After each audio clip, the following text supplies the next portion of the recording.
கனமழை காரணமாக நெல்லை மாவட்டம் அம்பாசமுத்திரம் அருகே விக்ரமசிங்கபுரம் பாபநாசம் நெடுஞ்சாலையில் போக்குவரத்து துண்டிக்கப்பட்டது. விக்ரமசிங்கபுரம் திருவள்ளுவர் நகர் குடியிருப்பு பகுதியை மழை வெள்ளம் சூழ்ந்ததால் பெண்கள் மற்றும் குழந்தைகள் வீடுகளை விட்டு வெளியேறி சாலையில் பரிதவித்து நின்றனர்.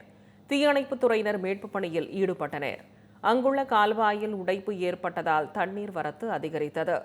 மேலும் ஆங்காங்கே அடைப்பு ஏற்பட்ட பகுதிகளை ஜேசிபி இயந்திரத்தின் உதவியுடன் தோண்டிவிடும் பணிகள் தீவிரமாக நடைபெற்றன. நெல்லை மாவட்டம் வள்ளியூரில் கனமழையின் காரணமாக மக்களின் இயல்பு வாழ்க்கை முற்றிலும் முடங்கியது. வள்ளியூர் உள்ளிட்ட சுற்றுவட்டார பகுதிகளில் 1 மணி நேரத்திற்கும் மேலாக மழை பெய்தது.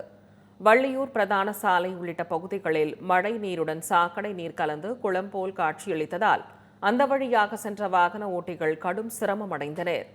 மேலும் திருக்கார்த்திகையை முன்னிட்டு சாலை ஓரங்களில் போடப்பட்ட கடைகளில் வியாபாரம் பாதிக்கப்பட்டது.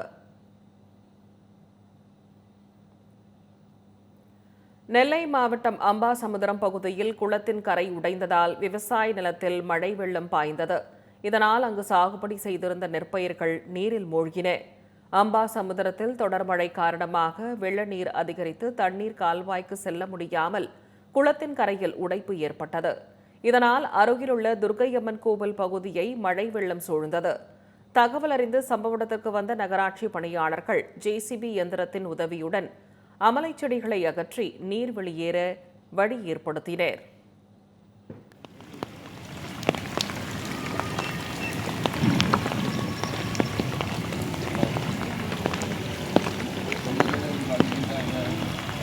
நெல்லை மாவட்டம் முக்கூடல் அருகே தாமிரபரணி ஆற்றில் சிக்கிய 4 பேரை தீயணைப்பு வீரர்கள் கயிறு கட்டி மீட்டனர்.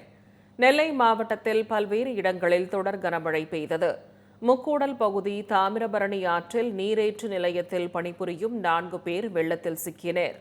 தகவல் அறிந்த அம்பாசமுத்திரம் தீயணைப்பு நிலைய அலுவலர் பலவேசம் தலைமையிலான தீயணைப்பு வீரர்கள் சம்பவ இடத்திற்கு சென்று கயிறு கட்டி அவர்களை பத்திரமாக மீட்டனர்.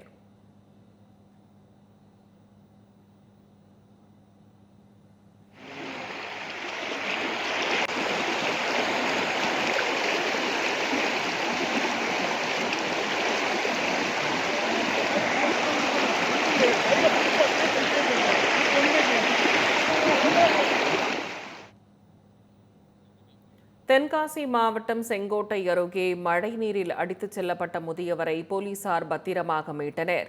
கனமழையால் செங்கோட்டை பகுதியில் உள்ள குளத்தில் உடைப்பு ஏற்பட்டு கொல்லம் தேசிய நெடுஞ்சாலையில் தண்ணீர் ஆர்ப்பரித்து ஓடியது. சாலையின் ஒரு பகுதியிலிருந்து மற்றொரு பகுதிக்கு கடக்க முயன்ற முதியவரை திடீரென வெள்ள நீர் அடித்துச் சென்றது. அப்பகுதியில் பாதுகாப்பு பணியில் நின்ற 2 போலீசார் உடனடியாக முதியவரை மீட்டனர்.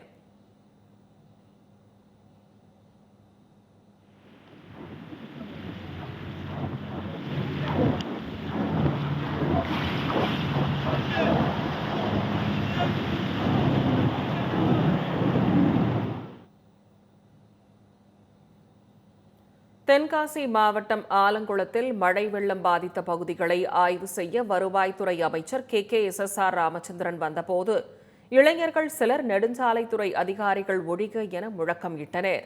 இதனால் அமைச்சர் ராமச்சந்திரன் மற்றும் திமுகவினர் அதிர்ச்சியடைந்தனர்.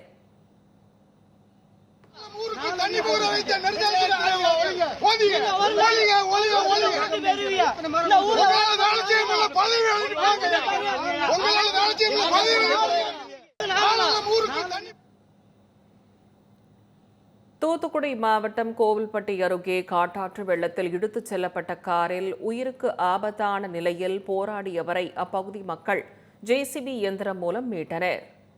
கோவில்பட்டி அருகே கழுகுமலையிலிருந்து கங்கை கொண்டான் பராக்கிரம பாண்டிய குளம் வரை உள்ள உப்பாற்றின் தாம்போதி பாலத்தின் சவலப்பேரியைச் சேர்ந்த மனோஜ் என்பவர் காரில் சென்று கொண்டிருந்தார்.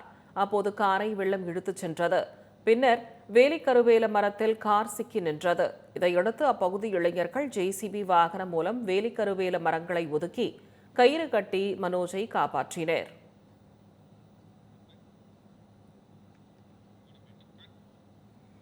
தேனி மாவட்டம் போடிமெட்டு மலைச்சாலையில் பாறை உருண்டு விழுந்ததில் போக்குவரத்து பாதிக்கப்பட்டதைத் தொடர்ந்து ஒரு வழி பாதையாக மாற்றப்பட்டது. கொட்டி தீர்த்த கனமழையின் காரணமாக போடிமெட்டு மலைச்சாலையில் 11வது கொண்டை ஊசி வளைவில் 2 ராட்சத பாறைகள் உருண்டு சாலையில் விழுந்தன. முற்றிலுமாக கனரக வாகனங்கள் போக்குவரத்து பாதிக்கப்பட்டன. தகவலறிந்த தேசிய நெடுஞ்சாலைத்துறையினர் விரைந்து சென்று பாறைகளை அப்புறப்படுத்தும் பணியில் ஈடுபட்டனர். சாலையில் ஏற்பட்ட பள்ளத்தை JCB இயந்திரம் மூலம் சரி செய்து சுமார் 2 மணி நேர போராட்டத்திற்கு பின் போக்குவரத்தை சரி செய்து ஒரு வழி பாதையாக மாற்றினர்.